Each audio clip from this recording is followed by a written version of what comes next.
J'avais les yeux qui brillaient à chaque seconde. J'ai eu l'occasion de visiter les ateliers de prêt-à-porter, les métiers d'art Chanel, de voir plein de pièces de l'héritage de la maison.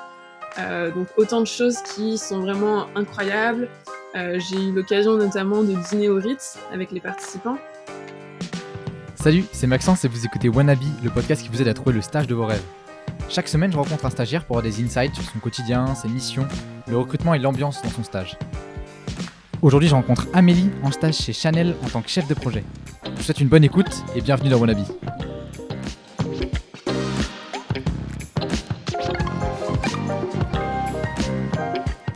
Ok, salut Amélie, bienvenue sur le podcast Wannabe. Merci de prendre le temps de revenir sur ton expérience donc chez Chanel.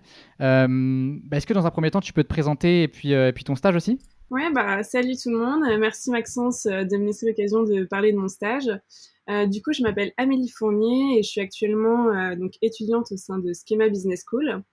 Et donc en tant que premier stage de césure, j'ai eu l'occasion de rejoindre la maison Chanel au sein de l'équipe formation internationale. Donc tout cela dans la division mode, parce que Chanel est divisé en 3 divisions, mode, horlogerie, joaillerie et cosmétiques et parfums. Et donc j'étais chef de projet formation internationale et retail excellence, et j'étais aux côtés de 2 managers. Ok, hyper clair. Alors du coup, pourquoi tu as voulu faire ce stage chez Chanel ? Déjà, pourquoi Chanel? Tout d'abord parce que je voulais travailler dans l'univers du luxe. Depuis toute petite, je suis assez passionnée par tout ce qui touche à cet univers. Et selon moi, Chanel représentait toutes les valeurs que je partage, notamment le savoir-faire précieux qu'ils arrivent à mettre en avant, l'excellence dans leur façon de travailler, mais aussi des valeurs comme la modestie ou la bienveillance qui sont pour moi très importants dans une culture d'entreprise. Et ensuite, pourquoi ce stage? Pourquoi la formation? Alors, je dois avouer que je connaissais absolument pas le département de formation avant de découvrir ce stage. C'est pas quelque chose qu'on nous apprend en général en école de commerce. Du coup, pour vous expliquer un peu, la formation, c'est en gros tous les éléments qu'on va fournir aux forces de vente dans les boutiques du monde entier afin de leur donner un peu les arguments clés à la sortie de nouvelles collections ou de nouveaux produits. Du coup, c'est un peu la curiosité qui m'a amenée à postuler à ce stage. Et ensuite, au fil du processus, j'ai eu l'occasion de discuter avec la stagiaire actuelle et du coup de découvrir davantage ses missions. Et c'est vraiment la passion avec laquelle elle m'a parlé de son stage qui m'ont fait tomber amoureuse du poste. Et par la même occasion, l'échange avec la manager durant l'entretien m'ont aussi conforté dans mon choix. Et donc, on va dire que c'est surtout du feeling qui m'a amené à postuler à ce poste. Ok. Et du coup, toi, en tant que, au sein pardon, du pôle formation, quelles étaient concrètement tes missions au quotidien ? Alors du coup, j'avais 2 casquettes parce que j'avais 2 managers qui travaillaient sur des sujets totalement différents. Donc j'avais une première manager qui était en charge de développer des modules digitaux de formation. Du coup, moi à ce niveau-là, mes missions c'était de créer via une application des formations sur les nouvelles collections ou les nouveaux produits. Donc il s'agissait de donner un peu les arguments clés en fait à travers une application et donc de façon fun et un peu gamifiée, de donner justement donc ces arguments aux forces de vente. Donc c'était des missions qui tournaient pas mal autour du digital. Du coup, c'était assez intéressant et autour de la créativité parce qu'il fallait pas donner des informations un peu redondantes qui seraient pas sexy à lire. Donc voilà, ça tournait vraiment autour de la créativité et comment rendre l'information intéressante pour qu'elle soit ensuite comprise et apprise par les forces de vente. Et ensuite, ma deuxième casquette, c'était donc toujours dans le pôle formation, l'organisation de séminaires à destination des forces de vente du monde entier. Donc il s'agissait d'organiser un séminaire d'une semaine sur Paris, où on accueillait du coup des managers ou des vendeurs des boutiques Chanel du monde entier pour leur faire découvrir un peu l'excellence à la française que finalement ils vendent dans leur boutique face à la clientèle. Et donc, par rapport à ça, mes missions, c'était l'organisation du séminaire de A à Z. Donc, en amont, pendant et après. C'était notamment sélectionner, par exemple, les participants au séminaire. C'était contacter les différentes parties prenantes pour organiser des formations, des visites, également tout le côté logistique par rapport au déjeuner et au dîner qu'on organisait, par rapport aux hôtels pour les participants. Donc c'était vraiment très complet et du coup très prenant et très intense. Mais l'aspect un peu diversifié de ces missions était aussi passionnante. Ok, ouais, c'est hyper complet du coup. Si on rentre un peu plus dans les détails, comment du coup tu jonglais entre ces deux grosses missions que tu avais chez Chanel? Comment t'organisais tes semaines? Est-ce que tu avais, je sais pas, des routines, des points hebdomadaires qui revenaient chaque semaine? Du coup, quand je suis rentrée en stage, donc en janvier, j'avais déjà le planning de tous les événements qui allaient avoir lieu dans les mois à venir pendant que j'étais là. Donc, je savais déjà l'organisation vis-à-vis des événements parce que c'est ce qui prenait quand même, on va dire, 70% de mon temps. Donc, 70% sur l'événementiel et 30% sur les modules digitaux. Donc, voilà, je m'organisais d'abord par rapport aux événements. Du coup, c'était pas une organisation rythmée par semaine, mais vraiment par rapport aux événements. C'était environ un mois avant on commençait à organiser l'événement et ça continuait 2 semaines après. Et donc, ça me prenait, on va dire, 70% de mon temps. Et donc, en même temps, et donc c'est pour ça qu'il fallait que je sois assez organisée, il fallait en même temps que je gère donc la sortie des modules digitaux par rapport à la sortie des collections en boutique, afin de fournir les arguments, on va dire, environ 2 mois avant la sortie en boutique. Ok, d'accord. Donc plutôt organisé comme semaine. Est-ce qu'il y avait d'autres stagiaires au sein de ton pôle? Et si oui, comment se passaient tes relations avec les autres stagiaires? Et puis globalement avec tes collègues et tes managers? Du coup, sur le floor, on était environ 15 stagiaires, donc il y avait une belle communauté de stagiaires. On s'entendait vraiment bien, on déjeunait tous les midis ensemble. Du coup, plus qu'une relation de stagiaire, on a vraiment créé des relations d'amitié. On avait vraiment ce temps de déjeuner où on pouvait un peu sortir de notre routine de travail et voilà, et discuter d'autres choses, d'avoir une bonne ambiance, surtout qu'en général, on avait un peu tous le même profil, on était tous un peu en école de commerce, mais dans différentes écoles, donc on pouvait discuter de choses qu'on connaissait, des événements d'école, etc. Donc c'était vraiment sympa, il y avait vraiment une bonne ambiance, et aujourd'hui je les vois encore, donc c'est pour dire à quel point on a développé une relation vraiment sympa. Et après, avec mes managers, il y avait une super bonne ambiance euh, qui a été nourrie notamment par le fait qu'en fait nos bureaux étaient l'un face à l'autre. Donc j'avais mes deux managers en face de moi. Du coup, j'avais un contact régulier avec elles. Dès que j'avais une question, je pouvais leur demander. Et c'est aussi pour cela qu'on n'avait pas vraiment de réunion fixée dans le temps parce qu'en fait, dès qu'on avait quelque chose à se dire, on pouvait se le dire directement. Du coup, on avait vraiment une très bonne relation et au sein d'une super équipe, très bienveillante, très accueillante, vraiment une relation de mentoring, mais aussi de partenariat. Enfin, je travaillais vraiment aux côtés d'elle. Autant elle me disait de faire des choses, mais aussi je leur apportais de nouvelles idées. Donc ça, c'était vraiment top. Et puis en plus, particulièrement avec la manager avec laquelle j'organisais des événements, on s'est énormément rapprochés pendant les événements parce que c'était un rythme assez intense. On se levait assez tôt le matin et on finissait très tard le soir, donc on était vraiment ensemble toute la journée à partager de super expériences. Donc on a vraiment enfin j'ai vraiment eu une très bonne relation avec mes deux managers. Et j'en retiens d'ailleurs que finalement, quand on choisit un poste, quand on choisit un job, le plus important, finalement, c'est la relation avec le manager parce que c'est ce qui va faire aussi le poste et les missions sur lesquelles on sera. Donc, c'est principalement ce que j'ai appris de cette expérience, c'est la relation, enfin l'importance de la relation avec les managers. Ok, hyper intéressant. Et peut-être est-ce que tu peux nous parler d'un moment marquant de ton stage, une mission, un événement, un séminaire par exemple que tu aurais conduit, voilà, qui a marqué ton stage?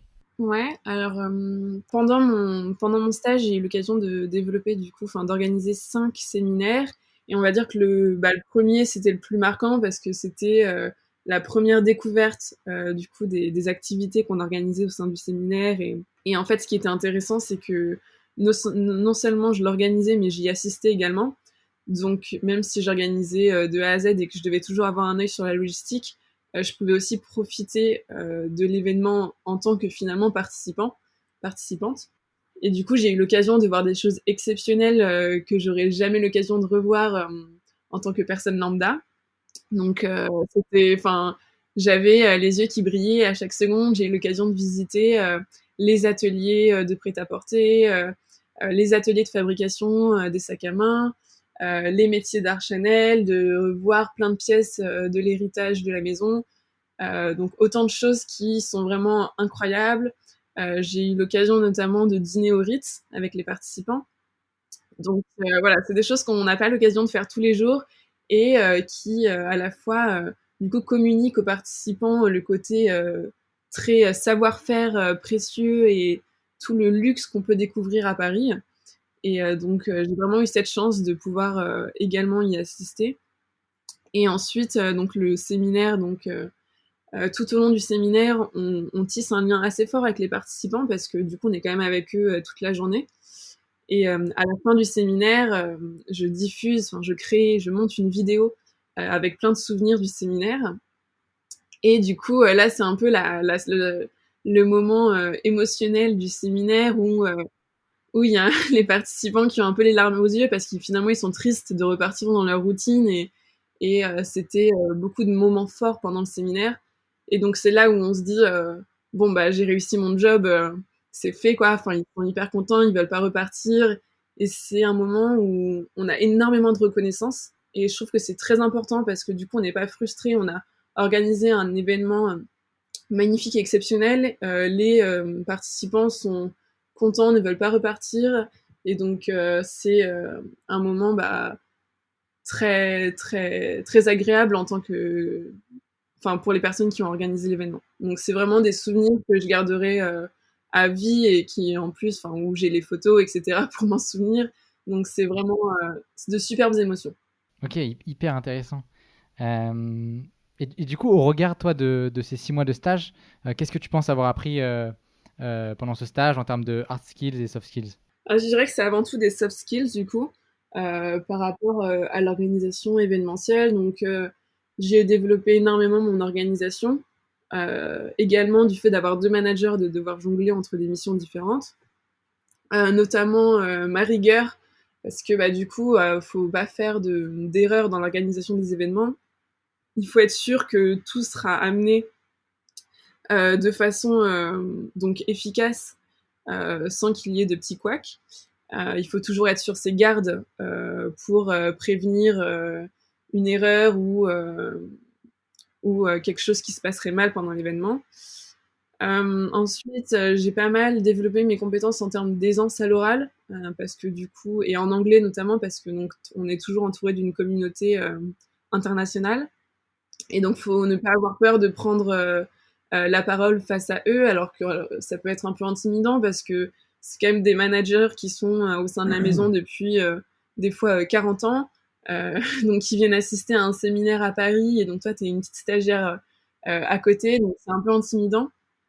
Et du coup, faut vraiment pas hésiter à aller à leur contact parce que ils sont là aussi pour échanger avec toi et ils sont hyper bienveillants.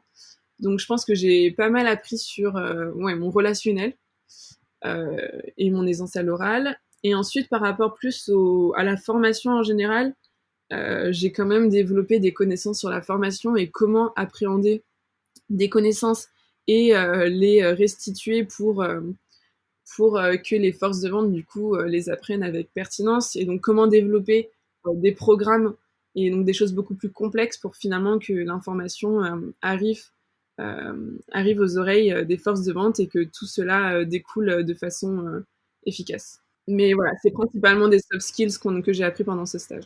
Ok, d'accord. Ok.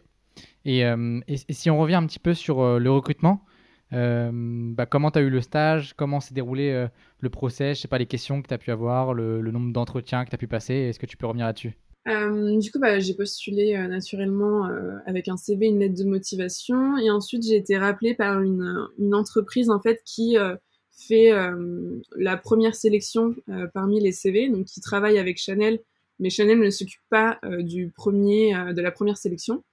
Du coup, j'ai eu un entretien RH avec cette entreprise où là, elle m'a un peu challengée sur les connaissances de la maison, mais sans que ce soit des questions très difficiles du type citez-moi 5 produits phares de la maison Chanel.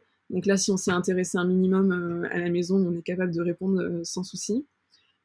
Et ensuite, c'était surtout pour comprendre mon profil et, euh, et me disposer sur des offres pertinentes par rapport à mon profil. Donc, au-delà de l'aspect challengeant d'un entretien RH en général, c'était aussi comprendre mon profil pour me mettre sur une offre dans laquelle j'aurais le plus de chances d'être prise. Donc ça s'est plutôt bien passé. Il y a eu quelques questions en anglais, mais rien de très difficile. Et ensuite, du coup, donc j'ai été prise et la prochaine étape, c'est donc un assessment center. Enfin, eux, ils appelaient ça un campus, un truc comme ça. Un campus, je crois qu'ils appelaient ça. Et donc, c'est une demi-journée dans les locaux de Chanel, où là, il y a environ 10 postes à pourvoir.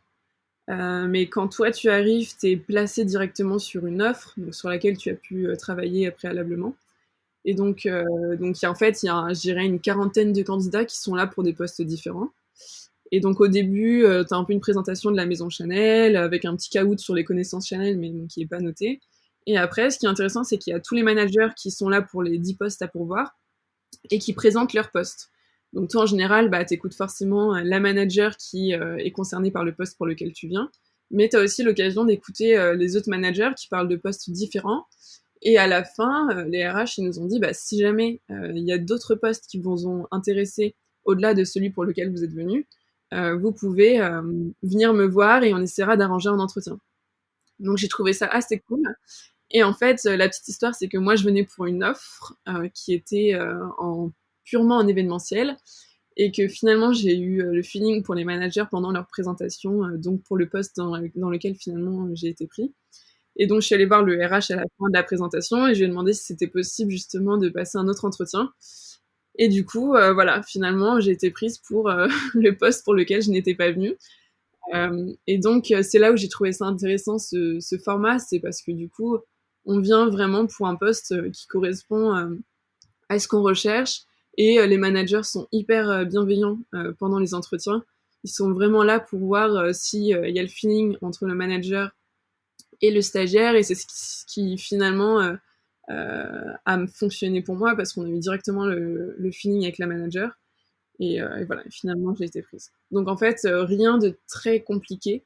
Je pense que ce qui est nécessaire pour réussir ce process, c'est vraiment avoir la culture d'entreprise de la boîte, donc là en question Chanel, de vraiment comprendre ses valeurs et de les appliquer, et tout cela en modestie. J'ai l'impression qu'ils cherchent vraiment des gens qui sont pas là trop péteux à revendiquer telle ou telle compétence, mais vraiment être modeste et reconnaître ses points positifs, mais aussi ses points négatifs et être naturel.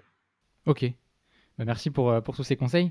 Tu viens justement d'en parler, mais si tu devais résumer un petit peu, quel serait ton meilleur conseil pour faire un stage dans le luxe et en particulier chez Chanel? Tu parlais de la culture d'entreprise, de la modestie. Est-ce que tu aurais un autre conseil pour un candidat qui voudrait postuler chez Chanel?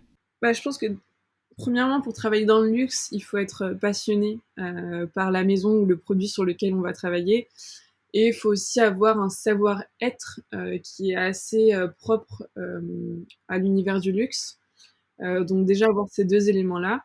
Et ensuite, par exemple, pour Chanel, donc il faut avoir la culture d'entreprise de la maison. Et donc, comme je disais, la modestie, l'excellence, enfin, aller vers l'excellence en tout cas dans son comportement. Je pense pas qu'il y ait de prérequis en termes de hard skills. Après, tout dépend évidemment des missions vers lesquelles on souhaite aller. Après, sinon, pour tout ce qui va toucher au marketing ou à la formation, j'englobe un peu toutes ces missions là-dedans.